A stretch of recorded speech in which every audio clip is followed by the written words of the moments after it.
Assalamualaikum warahmatullahi ta'ala wabarakatuh. Alhamdulillah summa alhamdulillah. Ma taufiqi falantisamiya illa billah. Wa alaihi tawakkaltu wa ilaihi unib. Hasbiyallah wa ni'mal wakil. Rabbana afri' alaina sabran wa thabbit aqdamana wansurna ala qaumil kafirin. قال الله تعالى في القرآن الكريم رب اشرح لي صدري ويسر لي أمري واحلل عقدة من لساني يفقهوا قولي. الحمد لله على نعمة الإسلام والإيمان. Syukur pada Allah Ta'ala. Sebelum kita menunggu dia hormat ambil tempat untuk buka kitab Bulughul Maram, buka surat 298. Sebelum kitab Bulughul Maram muka surat 298, kita dengar satu hadis. Hadis ni nak cerita dekat kita rahmat Allah luas sangat-sangat, dan Allah Maha Pengampun dan berterusan mengampun.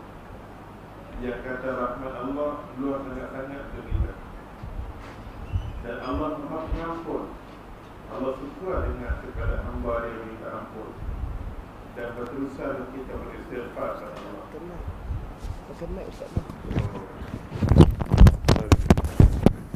Singtong rakaman terkendala sebentar. Jangan ke mana? Masih lagi rancangan yang sama. Kan? Ya. Kita dengar hadis Nabi sallallahu alaihi wasallam. An Abi Hurairah radhiyallahu anhu. An Nabi sallallahu alaihi wasallam fima yahki an rabbihi tabaraka wa ta'ala. Daripada sahabat Nabi nama dia Abu Hurairah radhiyallahu anhu, salah seorang sahabat Nabi yang paling banyak sekali hafal hadis Nabi dia. Dan dia bercampur dengan Nabi, mengaji dengan Nabi, berkuliah dengan Nabi, tumpu Nabi ni kali ikut 3 tahun.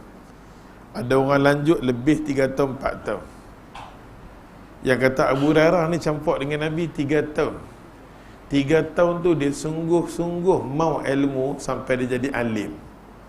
Kita pun kalau kita bersungguh dia dapat. Manjada wajada. Kalau kita sungguh dapat.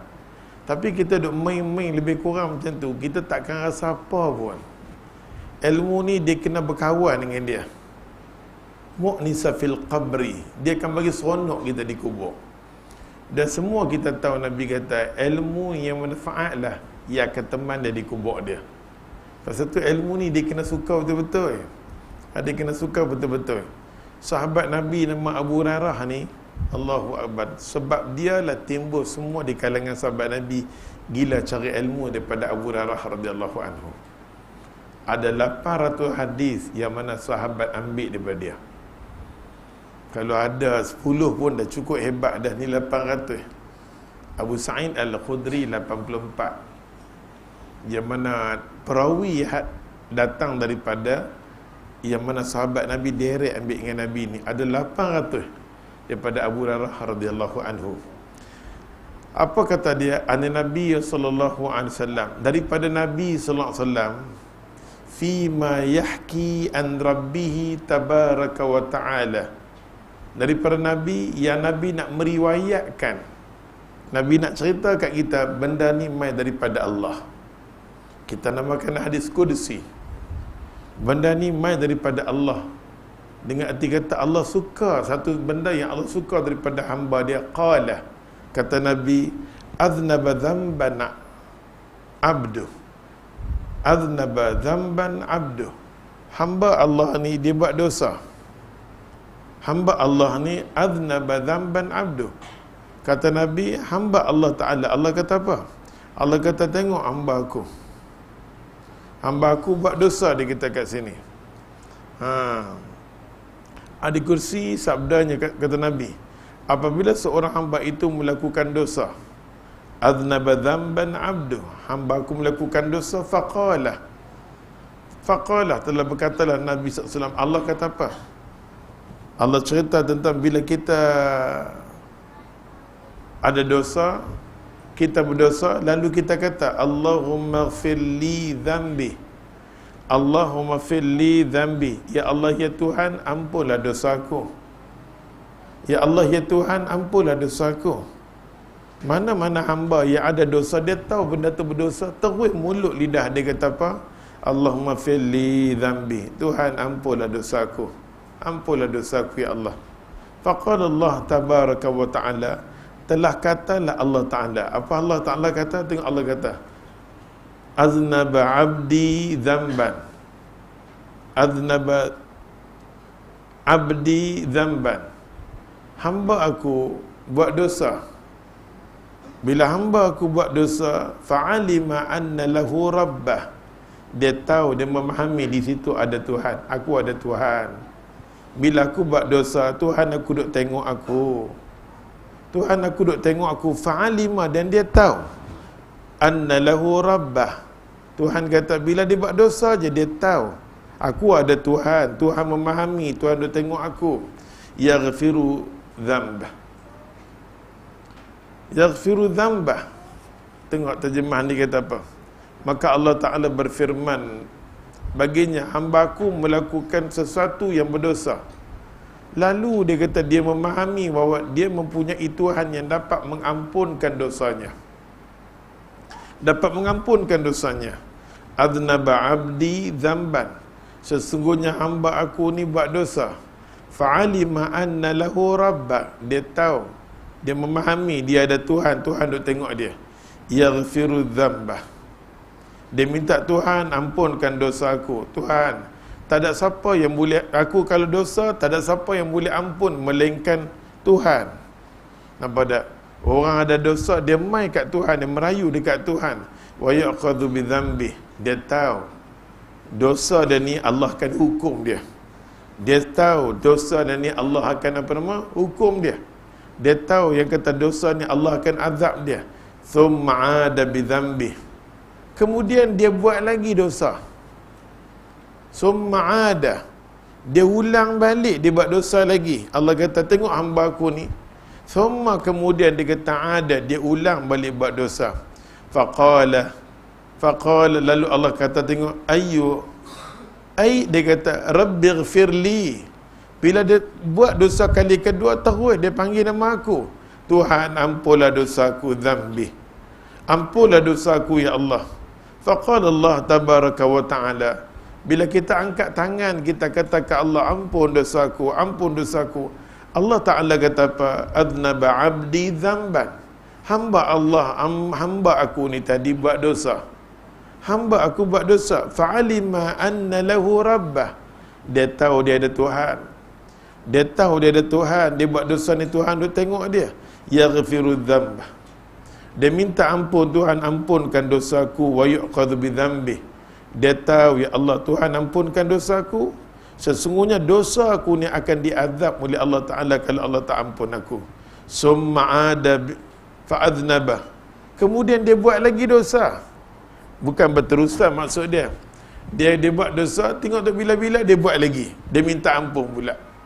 Dia mai kuliah, kita tengok elok dia mai kuliah, dah habis dia kuliah semua, tengah orang nak bagi nasi lemak dia tak dapat. Celaka betul, aku tak dapat, semua orang dapat. Dia dosa dah. Mulut dia kata celaka macam tu, itu dapat dua, aku tak boleh bagi satu ke? Sebab tak, terus dia lafaz macam tu, dia kata celaka. Dosa dia kata, ya Allah ampunkan dosa aku. Tuhan kata tengok, hamba aku ada dosa, cepat-cepat minta dekat aku, Tuhan ampun dosa aku. Dia tahu ada Tuhan, diri dia ada Tuhan, Tuhan duk tengok dia. Dia tahu ya Allah, dia minta ampun dengan aku, tak ada siapa boleh ampun dosa dia melainkan aku. Yang keduanya, kalau aku tak ampunkan dia, dia tahu aku akan azabkan dia. Nampak? Dia berulang-ulang. Dia buat dosa, dia minta ampun. Dia buat dosa, dia minta ampun. Dia buat dosa, dia minta ampun. Summa 'ada, dia buat lagi. Allah kata fa'adnaba, dia buat dosa lagi. Faqala, berkatalah Allah Ta'ala, Rabbir, Allah kita tengok dia kata Rabbighfirli, Tuhan aku, Rabbighfirli, Tuhan ampunkan aku, zambi, dosaku ya Allah. Faqala tabaraka wa ta'ala, telah berkatalah Allah Ta'ala, adnaba abdi dhanban, hamba aku buat dosa tadi, fa'alima anna lahu rabbak. Bila dia buat dosa, dia tahu kata di situ, dia memahami dia ada Tuhan. Dia ada Tuhan, Tuhan duk tengok dia. Yaghfiru dzamba, tak ada siapa boleh ampun dosa melainkan Allah. Wa yu'khadhu bi dzambi, kalau Allah tak ampun dosa dia, dia pasti akan diazab. Maka Allah kata, qad ghafartu, aku Tuhan, setiap kali dia minta ampun, aku ampunkan dosa dia. Qad ghafartu li'abdi, aku Tuhan, aku ampunkan dia. Fa yaf'al ma syaa, macam itulah dia buat. Dia buat salah, dia buat salah, dia minta ampun dekat aku ampun. Dia buat salah, dia minta ampun dekat aku ampun. Hadis ni muttafaqun alaih. Diriwayat daripada Imam Bukhari dan Imam Muslim. Tuan kitab tulis apa? Adi di atas menerangkan kepada kita betapa luasnya rahmat Allah. Luas sangat rahmat Allah kepada hamba-Nya. Allah Subhanahu wa taala akan mengampuni segala dosa mereka asalkan mereka bersedia bertaubat. Paling suka sekali Allah, manusia ni selalu istighfar. Astaghfirullahalazim, minta taubat, minta diampunkan dosa. Sudah menjadi dikata satu kepastian bahawa kita sebagai manusia yang lemah ni sangat mudah dia kata terdorong untuk melakukan dosa. Mengaji ke, berkitab ke, ustaz ke, ustazah ke, ulama, senang kita boleh buat dosa. Nampak tak? Sama ada dia kata yang kita sedar dosa kita ataupun yang tidak sedar. Sama ada dosa kecil atau dosa besar. Oleh itu dia kata wajarlah bagi kita untuk selalu beristighfar. Beristighfar, minta ampun kepada Allah dan meminta keampunan daripadanya. Kalau Rasulullah sallallahu alaihi wasallam yang tidak berdosa itu pun, Nabi tak ada dosa, yang Nabi minta ampun kepada Allah Ta'ala, beristighfar kepada Allah satu hari semalam dia kata paling kurang pun 70 kali. Itu Rasulullah. Maka kita sebagai hamba dia kata yang biasa-biasa ni, daripada kalangan umat Muhammad SAW ini, tentu perlu dia kata memperbanyakkan istighfar.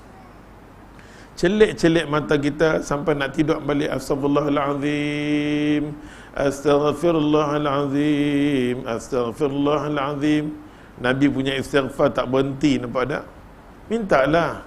Pasal Imam Ghazali kata apa? Setiap istighfar ni gugurlah dosa kita. Bila istighfar gugur, Tuhan ada, tiada masalah. Kadang-kadang kan ulama kata, bila banyak kita istighfar, Astaghfirullahalazim, bila istighfar banyak, bila kita istighfar, gugur semua dosa kita. Di situ wujudnya Tuhan dekat diri kita. Kita tahu Tuhan ada kat diri, Tuhan ada bersama kita. Di situlah segala masalah tiada. Bila Tuhan ada, yang menyelesaikan masalah adalah Allah. Wa man yattaqillah yaj'al lahu makhraja. Orang yang bertakwa betul-betul ni, masalah dia semua jalan keluar dia Allah bagi. Kadang-kadang kita jadi serabut masalah, tak tahu nak selesai ni pasal apa? Pasal apa? Pasal diri kita, kita cari Allah masa susah aja. Masa susah je kita cari Allah. Pasal tu dia kata perbanyakkan istighfar kepada Allah supaya diampunkan segala dosa oleh Allah Ta'ala. Kita tengok satu hadis Nabi SAW. Menarik hadis ini. An Abi Abdurrahman, Abdullah bin Umar bin Khattab radhiyallahu anhuma. An Nabi sallallahu alaihi wasallam qala, inna Allah azza wa jalla. Siapa kata? Abdullah bin Umar. Kan? Anak Sayyidina Umar. Apa dia kata? Inna Allah azza wa jalla, sesungguhnya Allah Ta'ala dia kata, yaqbalu taubah, Allah memang terima taubat hamba dia. Yaqbalu taubatal abdi ma lam yugharghir. Ma lam yugharghir. Yugharghir maksud dia nyawa dah sampai ke mana? Halqum dah di sini dah. Bahwasanya Allah Ta'ala Azza wa Jalla menerima taubat. Allah terima taubat kita. Seseorang hamba selagi rohnya masih belum sampai ke halqum. Allah Ta'ala dengar doa kita, dengar istighfar kita, semua dengar. Bila nyawa dah sampai tang sini, masa tu kita macam-macam kita minta terberhenti. Idza balaghatil hulqum wa hina idzin tanzurun. Bila nyawa dah sampai tang sini, Allah akan tunjuk semua drama-drama kita. Hang tengok drama hang umur 30, 40, 50. Masa demi masa berjalan, hang dengar kuliah, hang dengar khutbah, hang dengar ceramah, ke semua benda yang hang dengar tu tak membolehkan diri hang bertobat pada aku. Tak boleh. Kalau setiap hari hang buat dosa, hang minta ampun, hang elok balik. Setiap kali hang minta ampun, elok balik. Tapi masalahnya, dosa hang tu berhari-hari susah nak minta ampun dekat aku. Tuhan ajak dekat kita, hari ni dosa, hari ni minta ampun kat Tuhan. Jangan ambil masa yang panjang, kita berkelai kadang berbulan-bulan. Itu orang yang tidak ada istighfar pada Allah. Jiwa dia jiwa yang kotor. Susah amal ibadat orang macam ni. Ada hasad, ada dengki, ada khianat.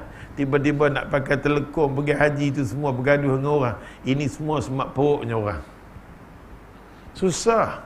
Hadis ni duk cerita kat kita, hari ni hang buat salah, hari ni hang tahu Tuhan, hang duk tengok. Lah ni juga hang kena bertindak. Jangan tangguh. Jangan tangguh sampai tangguh, jangan. Kita buat salah kat Tuhan, astagfirullahalazim, astagfirullahalazim. Dah Tuhan ampun dosa kita. Bila esok lusa pula dosa, astagfirullahalazim. Kalau setiap hari kita beristighfar, kita tidur dalam keadaan lega. Tidur dalam keadaan lega. Sampai Nabi kata tu ahlu syurga. Nabi kata kat sahabat tu ahlu syurga tu. Dia heranlah dia, kami duk puasa Isnin Khamis. Isnin kami puasa, Isnin kan dia pun puasa. Macam sengong puasa. Kan? Puasa dengan apa nama, beribadat lah, itu macam-macam kami buat. Tapi di ini dengan kami tengok dia puasa korang. Bandingkan kami puasa lebih daripada dia. Semayang pun kami tengok kadang-kadang bila main malam kami semayang, dia tak sudah tidur aja.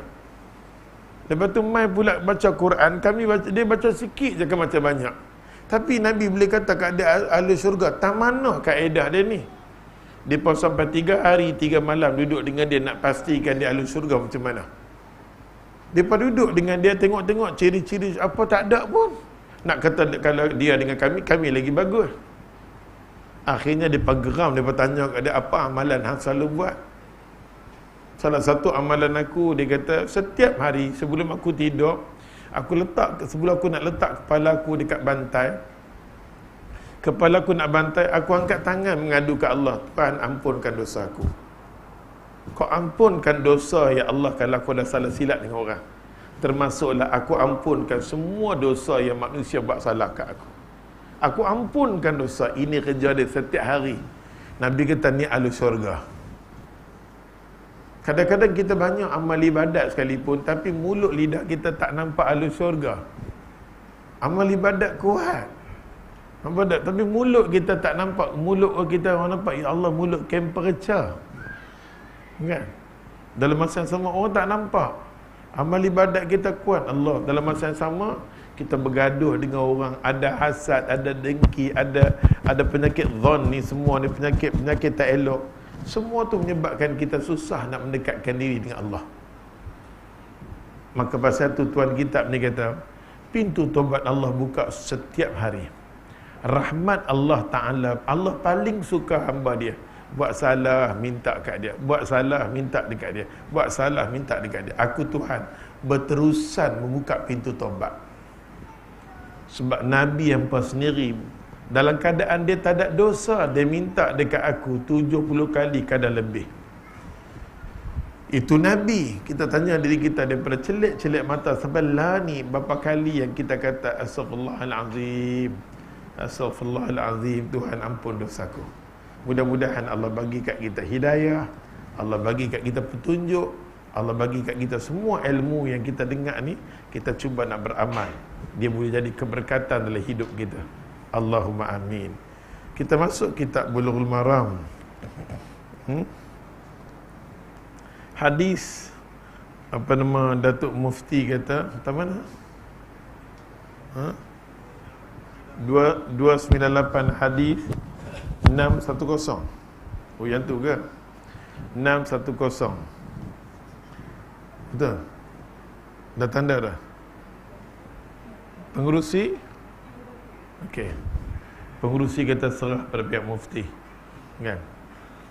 An-Nabi Sa'id Al-Khudri radhiyallahu anhu qala la'ana Rasulullah sallallahu alaihi wasallam an-naihata wal mustami'ata, akhrajahu Imam Abu Dawud. Hadis ni perawi dia nama dia Abu Sa'id Al-Khudri. Kita sendiri tahu siapa Abu Sa'id Al-Khudri, hebat dia. 84 hadis di kalangan sahabat ambil. Pasal tu ulama mengatakan jangan buat dusta, jangan buat bohong tentang hadis dia. Terutamanya dia pembohong terhadap hadis dia. Pasal hadis Abu Sa'id Al-Khudri memang jarang sangat. Hadis Abu Sa'id Al-Khudri memang bukan jarang, tak ada langsung nak kata dia hadis mungkar atau dimenipu, tak ada. Pasal Abu Sa'id Al-Khudri dalam bab berkenaan dengan orang yang kita sembahyang kena ada sutrah dia. Abu Sa'id Al-Khudri kata kena ada. Tapi kita buat main satu lagi hadis. Abu Sa'id Al-Khudri kata kalau lalu pun tak apa. Nanti kita masuk bab kalau kita dah masuk dah lalu, tengok. Dia sendiri tegas. Macam mana pun Abu Sa'id Al-Khudri kata kena ada sutrah. Kalau kita lalu, ya Allah, kalau perempuan kalau lalu yang main haid batal, kan ada yang tertentulah. Orang lalu di antara tempat sujud dengan kita, dia lalu. Kita tolak dia lalu juga. Kedua-dua tu nampak tak? Dia punya semayang lingkup, dia berdosa bagi pelingkup dia. Ini hadis Abu Sa'id Al-Khudri. Mai pula satu pula lagi hadis Abu Sa'id Al-Khudri kata apa? Selalu macam mana pun tidak mendaruratkan semayang tetap, tak ada masalah apa-apa. Itu nama dia hadis pembohong mungkar. Nampak ada hadis ini mungkar, menipu. Nak tengok pada nganga, mai aku buka, kan? Jangan ke mana? Masih lagi rancangan yang sama. Muka surat mana bab sutrah ni? Hadis tak salah ustaz sana. Hadis 200 lebih. Adalah dalam ni. Bab sutrah dapat tak? Bab sutrah. Tak mana siapa dapat hadis tu?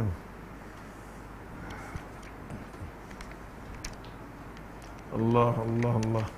Tuhan tunjuk kat dia.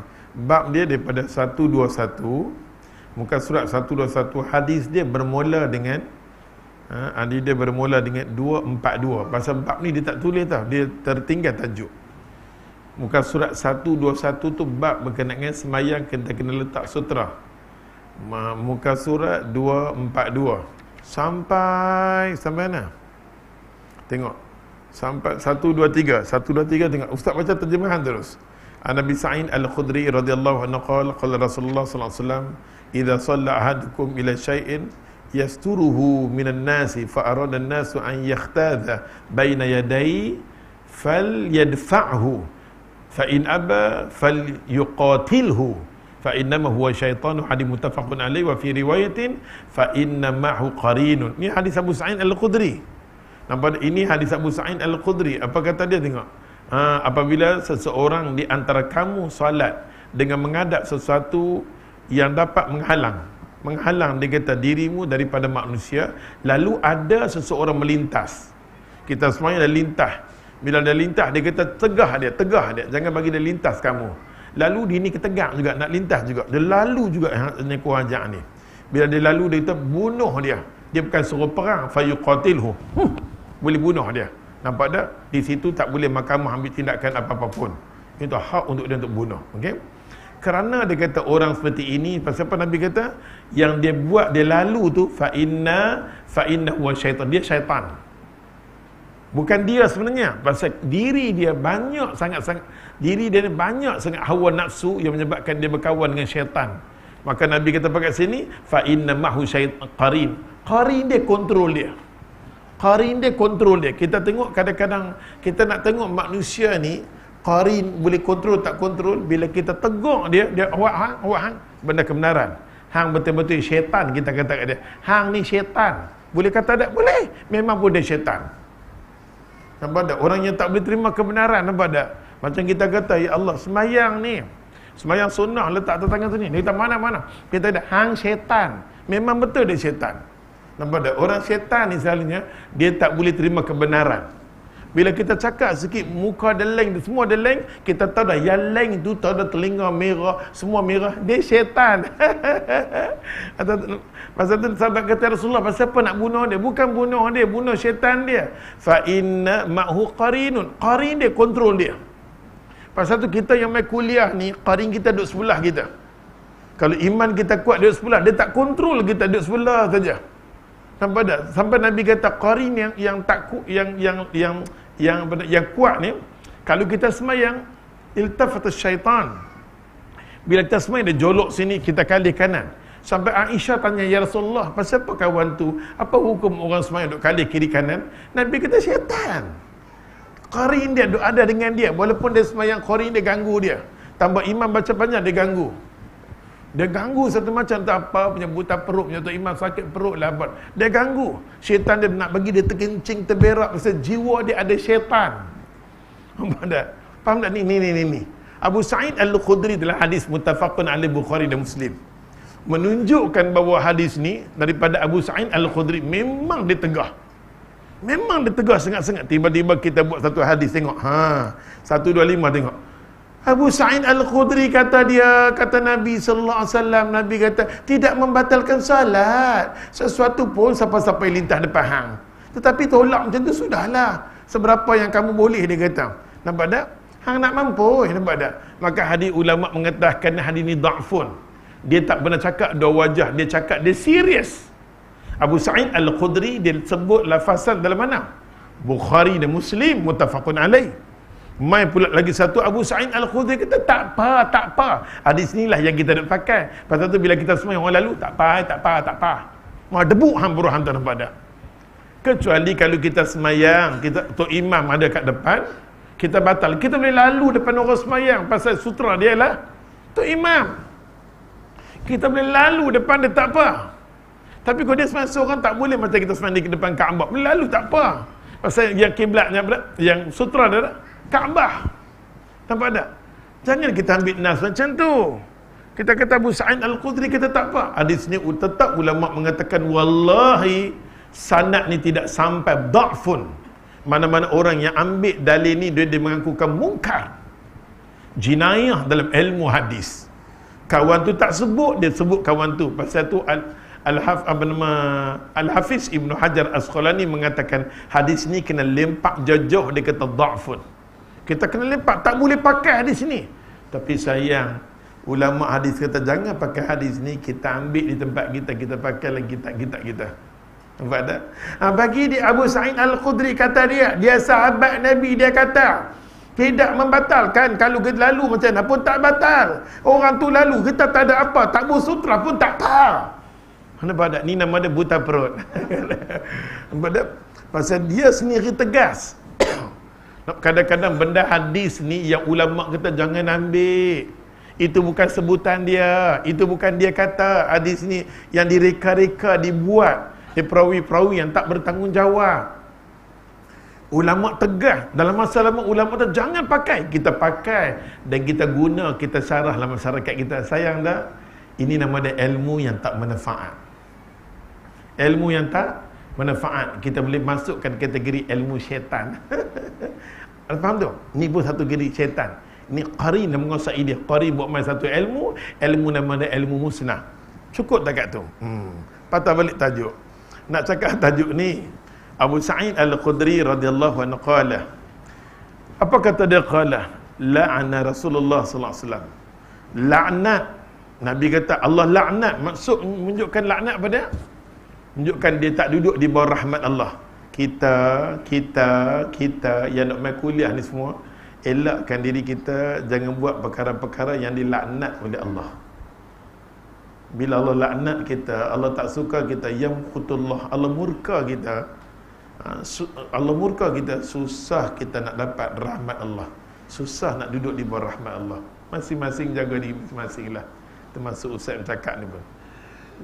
Terutamanya bab-bab berkenaan dengan kencing berak kita kan. Kadang-kadang duduk dalam bilik ayam pun kita tengok dia SMS.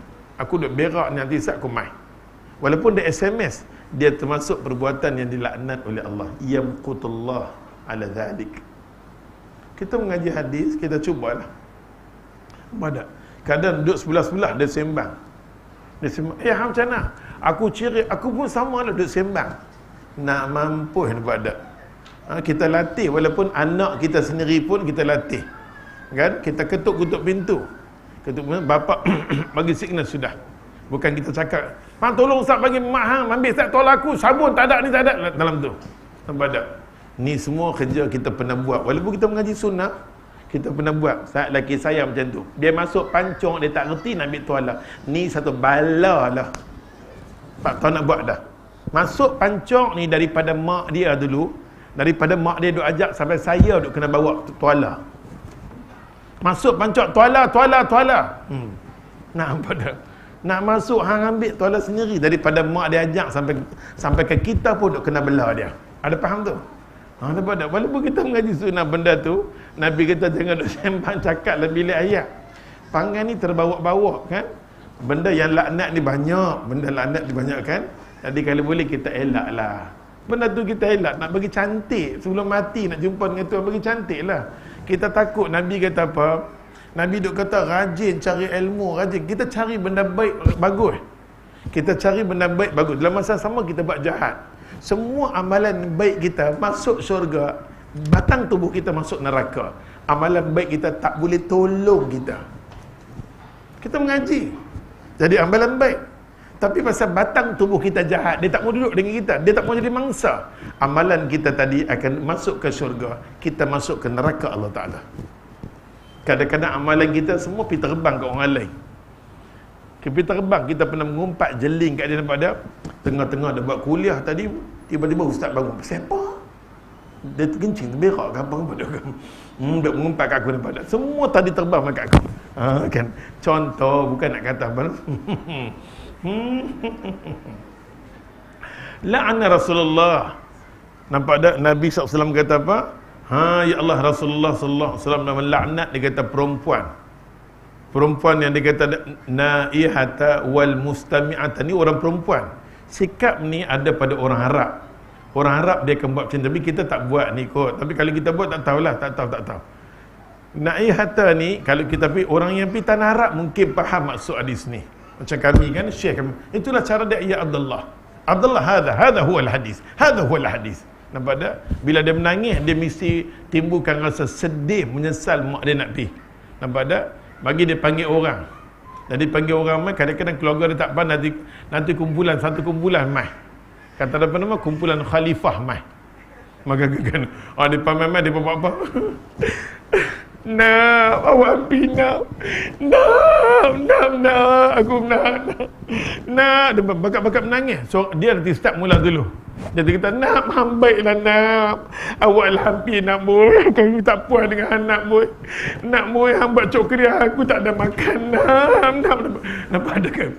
Yang ketua ni cakap, yang lelem menangis, no bakat menangis, nampak tak? Bila mereka buat drama macam tu, wal mustami'ata, yang lain orang pakat duduk, pakat dengar. Yang dengar tu, yang buat gila tu, dua-dua masuk neraka Allah Ta'ala. Senang sebut. Nampak tak? Nampak tak? Sampai Tok Guru ni Aziz kata, perbuatan meratap ni pun termasuklah lepas mati buat gila-gila, buat kenduri yang tu yang tak ada kaitan, masuk juga. Jadi kita elak diri kita lah. Kalau tak ada sumber yang jelas-jelas tentang lepas mati, jangan buat gila-gila. Nampak tak? Lepas mati tak pernah buat macam orang Arab nak keluar mayat. Bila nak keluar mayat, dia sembelih seekor kambing. Tanya ke orang Arab, nampak ada tambah-tambah pelajar-pelajar nak mengaji ni semua ni. Keluar daripada pintu, sembelih kambing, darah tu dia mengalir depan pintu tu. Ambil kambing tu bagi makan. Kambing tu pun kita buta perut. Nampak tak? Kambing tu boleh cakap, dia sekeh kita, nampak tak? Dia ambil daging bagi makan ke orang. Ini semua perbuatan jahiliah. Hampa kena rasa syukur, tadah tangan, minta pada Allah Ta'ala. Sekurang-kurangnya pengajian hampa ni selalu Allah buka pintu hati apa. Fatahallah lana sudurana li Islam wal iman. Allah buka pintu hati kita. Allah nak bagi agama. Allah nak bagi agama yang betul, Islam yang betul. sekurang-kurangnya esok ni hampa mati, hampa minta ke anak-anak jangan buat. Kalau buat juga anak-anak yang berdosa, kita tak berdosa. Kita tak berdosa.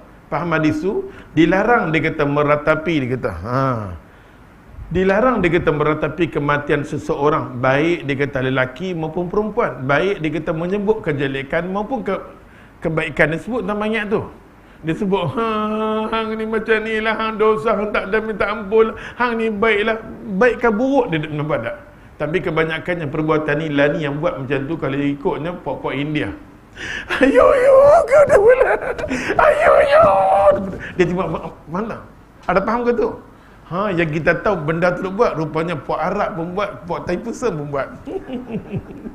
Ni hadis pada. Kena buat drama pun orang nampak dan tak faham. Empat ni faham apa pun aku tak tahu. Kadang baca hadis susah faham, kena buat drama lagi cepat faham. Hukum dia kata apa? Haram meratapi kematian seseorang. An Ummu Atiyah. Ummu Atiyah ni kita tahu dia seorang perempuan yang berani. Dia perempuan yang berani sangat-sangat. Dialah yang memandikan anak Nabi Zainab. Bila dia mandi, dia teringin nak usung sampai kawasan perkuburan. Nabi kita jangan. Wahai Ummu Atiyah, wahai Aisyah, semua ni hampa patah balik. Hampa jangan ikut. Hampa jangan ikut, nampak tak? Nabi sebut minta jangan ikut. Hadis tu kita dah ambil ke belakang ke? Dah ambil belum? Dah ambil belum? Dah ambil dah kan? Hampa ngangor je kan? Hampa jangan. Ayuh. Ada muka surat 292 tengok. Ummu Atiyah, hadis Ummu Atiyah 292. 9594, betul? Kami dilarang, dia kata, ikut dia kata jenazah, akan tetapi larangan itu tidaklah begitu keras. Tak keras macam mana pun, maksud dia larangan kepada orang perempuan dia kata menghantar jenazah ke kawasan perkuburan. Larangan. Hukum ulama kata haram. Jangan orang perempuan ikut sama, jangan gatai. Kuliah rajin, yang tu rajin, dalam masa yang sama ikut apa nama, laki perempuan ikut di kubur ni semua buta perut. Nampak tak? Buta perut tak? Buta perut, senang. Pasal tu dia kata haram, dia kata perempuan dia kata menghantar jenazah di kawasan perkuburan. Janganlah pi. Kau nak pi sangat, habis dah urusan semua dah habis, orang lelaki semua kat balik dah sejam dua, ambil satu lori hantar perempuan pi. Pi lah nak pi, nampak tak? Mungkin tak boleh nak pi, tapi nak mengiringi jenazah. Elok jenazah keluar, angkat tangan. Dah cukup. Cukuplah kita mengaji. Kadang-kadang saya tengok, ya Allah, duk mengajar anak murid sunnah ni, bila sesuatu hal, dia kalah dengan sunnah, dia buat juga adat dia. Menunjukkan adat ni lebih kuat daripada ibadat, betul tak? Tanggungjawab kami selesailah. Kami mengajar je, kita tak boleh paksa. Bila hari berlaku kematian, jangan orang, Ustaz pagi. Bagi peluh tak apa, itu hari dia. Kita main ziarah, sudah. Dia nak buat gila-gila apa, dia buat, nampak tak? Kan, sungai-sungai tengok, baru ni di jalan YouTube tunjuk. Nak angkat jenazah. Al-Fatihah, angkat letak balik. Al-Fatihah, angkat letak balik. Al-Fatihah, angkat letak balik. Berapa kali nak angkat, oi? Nampak tak? Angkat letak. Betul tengok lah YouTube. Apa ni? Dia kata, ya Allah. Bila sebut Fatihah, dia kata, ya Allah, kita angkat. Allah angkat darjat dia. Lepas tu letak balik, dia kata, angkat lagi darjat dia. Biar lepas sekali tiga, angkat betul-betul. Allah angkat sampai ke arasy Allah. Ayuh, rumah. Ni semua hadis gurga, nampak tak? Kan. Macam ni punya benda lah sepatutnya kena tegur. Oleh tengok macam ni, dia tengok betul macam ni punya kejadian, dia kena tegur. Dia bertindak cepat-cepat. Tengok benda macam ni, terus buat. Apa nama kenyataan. Ini perbuatan yang keluar daripada agama. Habaq macam tu. Bukan senang tau orang agama ni. Pasal tu Allah kata Yusuf ni orang agama, hang tak jaga agama, hang bangun dalam keadaan kera babi. Nampak tak? Kan? Allah kata kat depan ni, di dunia hang jaga diri hang, nampak tak? Jaga kain samping hang jaga hang. Kain samping ke selinap dekat baju Melayu tu kan. Sambung. Dalam duk jaga, hari ni nak jadi malaikat, dia terkeluar juga. An Ummu Atiyah radhiyallahu anha qalat. Ummu Atiyah ni berani tau. Dalam medan perang, kalau mana-mana sahabat Nabi gugur, dialah tarik, dialah ni. Dia panggil dia nurse bagi Rasulullah SAW. Dia merubat sahabat. Semangat. Dia mau kalau boleh duduk di medan perang tu, dia mau ada. Ya Rasulullah, aku nak ada. Dia nak ada dalam medan perang. Dahsyat. Semangat depa ni. Allahu akbar kabir. Ummu Atiyah, nampak tak? An Ummu Atiyah radhiyallahu anha qalat, akhadha alaina Rasulullah sallallahu alaihi wasallam alla nanuha ma'di muttafaqun alaih. Nabi kata ke Ummu Atiyah, hang kumpulan orang perempuan, hang jaga orang perempuan. Rasulullah sallallahu alaihi wasallam berkata, telah mengambil, dia kata, sumpah mati. Maksud dia ada orang upah. Nah, upah kat hang, upah dekat dia, nampak dia, hang buatlah drama apakah. Okey? Nabi larang, dia kata, mengambil sumpah mati bahawa kami, dia kata, tidak boleh meratapi orang yang sudah meninggal. Nabi kata ke Ummu Atiyah, hang bagi tahu kat orang jangan dia buat macam ni. Dilarang keras, dia kata, meratapi, dia kata, orang yang sudah mati. Dah mati sudahlah. Nak menangis kecil-kecil boleh, nampak tak? Sebab-sebab boleh, tapi jangan buat mereka tok mampu, nampak tak? Dia buat gila macam sebab dia Ummu Salamah dulu masa dia belum kena Islam lagi. Nampak tak? Nabi tegur dekat dia. Maka hukum haram meratapi orang yang sudah mati. Hadis yang di bawah daripada Abdullah bin Umar an Nabi sallallahu alaihi wasallam qala al-maitu yu'azzabu fi qabrihi bimaniha alaihi, adi muttafaqun alaih.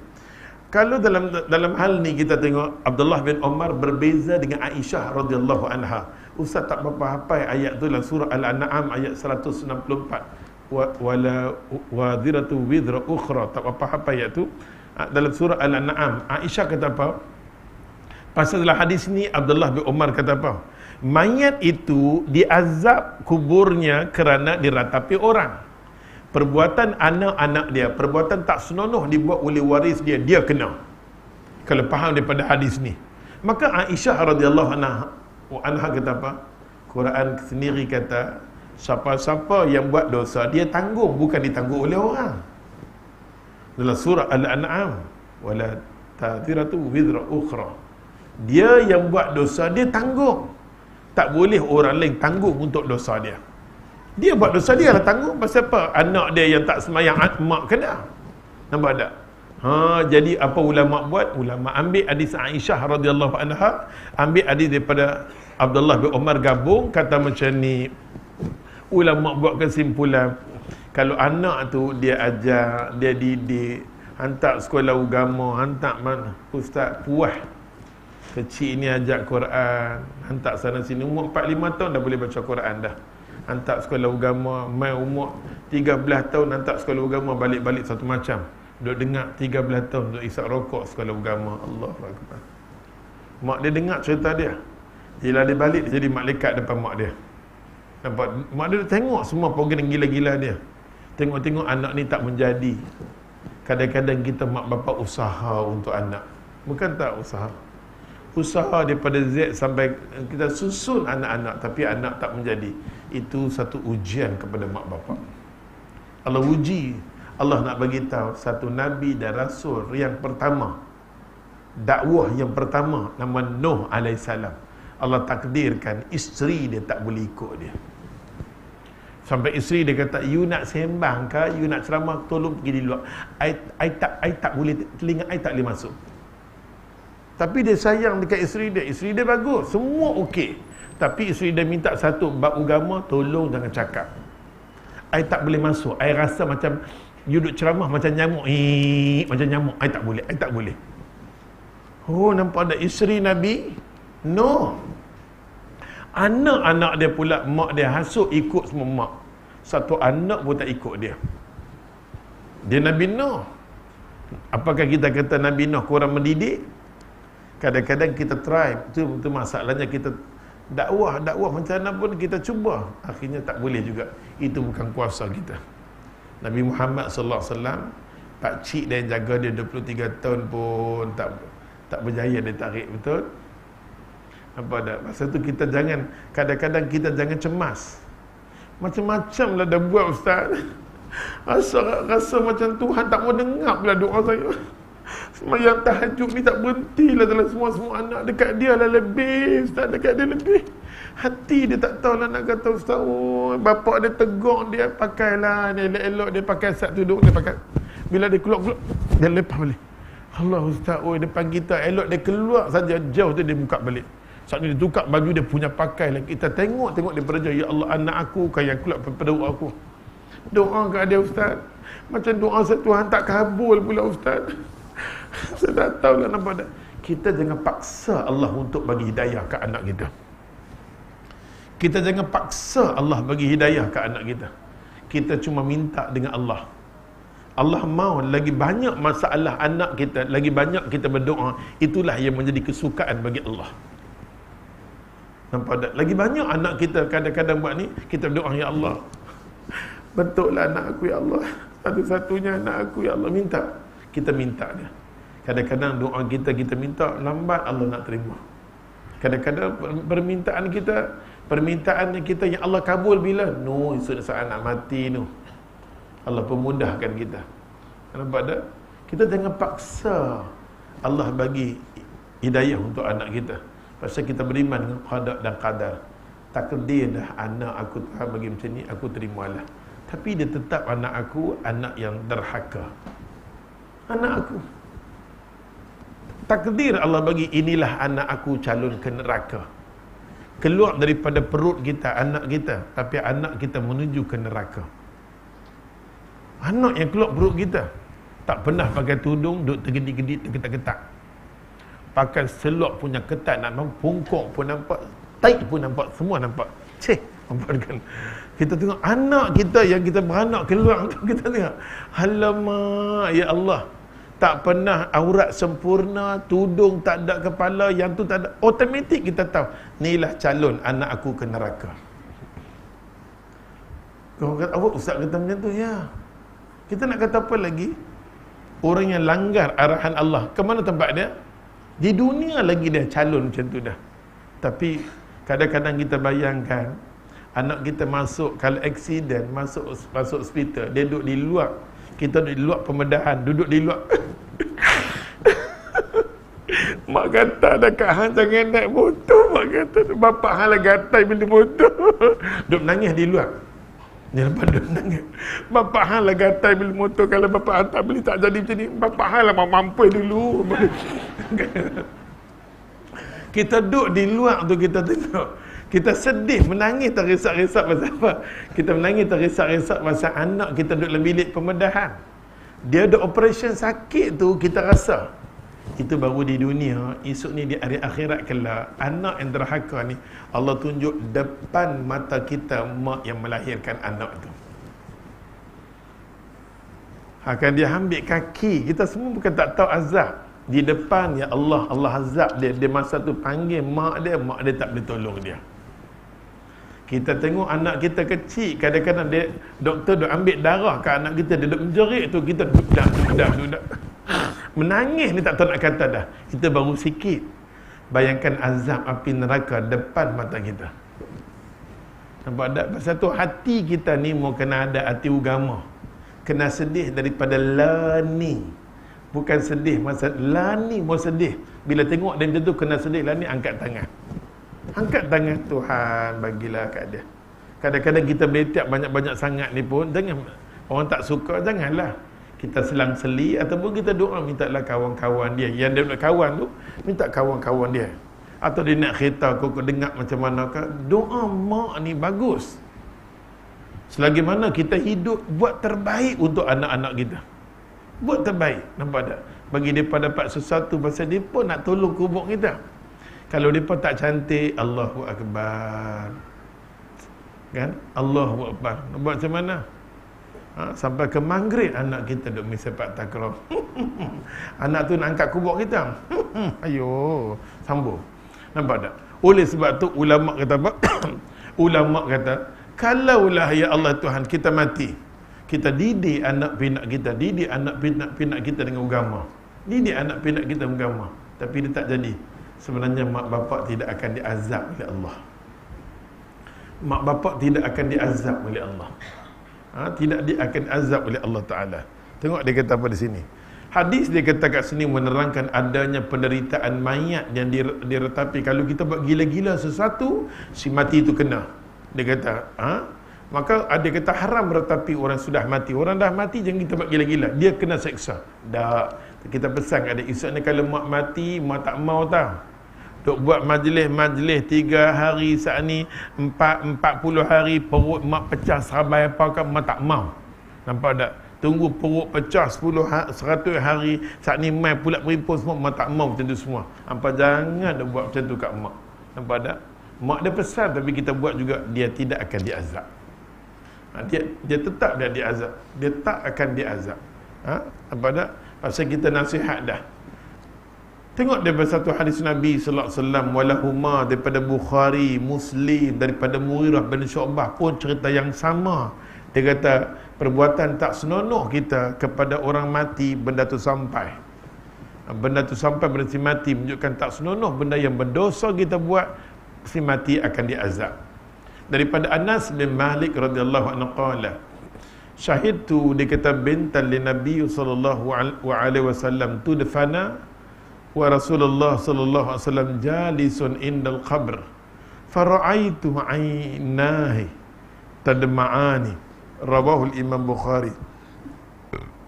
Diriwayatkan oleh Imam Bukhari daripada Anas bin Malik radhiyallahu anhu qala, syahidtu, Anas bin Malik kata aku tengok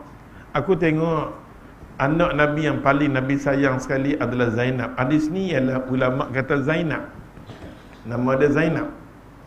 Pada Anas bin Malik kata aku tengok Nabi sampai pergi di kawasan perkuburan, paling sayang sekali dekat Zainab. Pasal Zainab akan dia pakai gelang mak dia. Gelang mak dia tu siapa pakai? Zainab pakai. Dia pakai gelang Khadijah. Nabi ni apa kesan yang ada kat Khadijah? Subhanallah.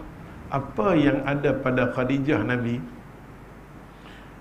susah nak lupa. Subhanallah. Punya sayang dekat Khadijah tak terhingga.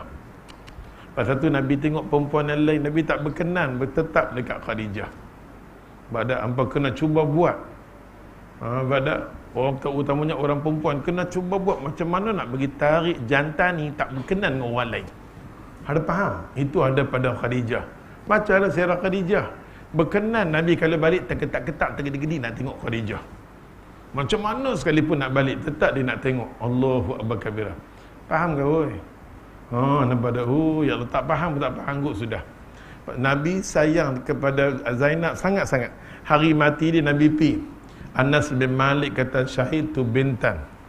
Dia tengok anak dia kata li Nabi SAW, dia kata tu difana. Nabi tengok sampai dikebumikan. Wa Rasulullah sallallahu alaihi wasallam, dia kata Nabi asalnya berdiri. Inilah hadis yang kadang-kadang kita ambil, kita kata Nabi sendiri pun duduk di kawasan perkuburan, maka hukumnya dibenarkan kita duduk di kawasan perkuburan. Tapi kita tak tengok daripada susunan awal. Sifat Nabi, kalau kita tengok wahwa qa'im, kita mengaji semua nanti. Wahwa qa'im, sifat Nabi dikata ismul fa'il, menunjukkan perbuatan Nabi berdiri, qa'im. Nabi masuk kawasan kubur, Nabi berdiri, Nabi tak duduk di kawasan kubur. Tapi hadis ni nak cerita, kata Anas, Nabi berdiri sampai sedih, Nabi menangis sampai terduduk-duduk di kawasan kubur. Bila Nabi duduk di kawasan kubur, dia kata jalisun. Nabi duduk indal qabr, di kawasan kubur. Fara'aitu, dia kata aku nampak aina tadma'a ni. Kedua-dua ayat mata Nabi meleleh. Dengar arti kata menangis di kawasan kubur, menangis kecil-kecilan sedih-sedih ni, agama tak kata haram. Agama tak dikata haram, nampak tak? Rawahul Imam Bukhari. Apa dia kata kat sini? Anas bin Malik kata, saya saksikan seorang anak perempuan Rasulullah SAW nama Zainab dikuburkan, dia kata, sedangkan Rasulullah SAW duduk di sisi kuburnya, dan dia kata melihat dua mata baginda mengalir air mata. Boleh menangis kecil-kecil, dia kata, kerana ditinggalkan seseorang. Hukumnya menangis, dia kata, kecil-kecil ni kerana seseorang meninggal dunia adalah mubah, dibolehkan. Mubah maksud dia dibolehkan dalam agama. InsyaAllah nak menunjukkan masa kita dah habis, kan? Masa kita pun tak ada. Bulan depan kalau Allah izinkan, kita nak dengar hadis Jabir bin Abdullah radhiyallahu anhu. Hadis ni walau kita baca macam mana pun, kita heran masyarakat kita masih lagi duk buat benda yang sama. Jabir bin Abdullah kata satu mayat mai kat Nabi di sebelah malam. Lalu bila mayat tu belah malam, Nabi kata tolong jangan ke bumi mayat belah malam. tunda untuk keesokan hari. Mayat tak boleh dikebumikan di sebelah malam. Mayat tak boleh nak dikebumikan belah malam. Nak tahu hadis ni macam mana dibolehkan, kita akan sambung dalam siri yang akan datang. Nampak tak? Jadi tergantung hadis ni, dia bawa usung kata-kata mamak ni. Mamak tu kata tak boleh, aku debuk hang, nampak tak? Hadis ni tak habis lagi. Nampak tak? Tak habis lagi. Dengan arti kata tak habis lagi, nampak dia akan sambung. Macam mana kita nak tahu mayat yang nak ke bumi belah malam ni macam mana? InsyaAllah dia akan bagi keterangan dekat kita. Dan satu hadis lagi kita nak dengar tentang Abdullah bin Ja'far. Nak dengar sirah Abdullah bin Ja'far. Okey? Abdullah bin Ja'far ni dia nak cerita lamma qala na'i Ja'far bin Abi Talib. Dan kita nak dengar macam mana kematian Ja'far bin Abi Talib dalam peperangan Mu'tah. Nabi tak ada, tapi mai dekat Nabi, Allah ilham mai dekat Nabi bagi tahu Ja'far Abi Talib. Pasal Ja'far ni Nabi sayang gila-gila. Apa Nabi kadang-kadang tentang Ja'far Nabi tersentuh. Tu yang kadang-kadang kita buat wirid melompat-melompat tu Ja'far lah. Nabi daripada jauh Nabi nampak Ja'far bin Abi Talib duk mai. Bila duk mai Nabi puji dia. Bila puji dia Allah bersenyum sampai Nabi puji sampai dia depan dengan Nabi. Mai puji. Dia pun melompat. Dia melompat. Dia seronok Nabi puji dia, nampak dia seronok. Kita pun ambil dalil itulah. Nampak tak? Ambil dalil itu kalau zikir melompat. Debuk hang baru nampak tak?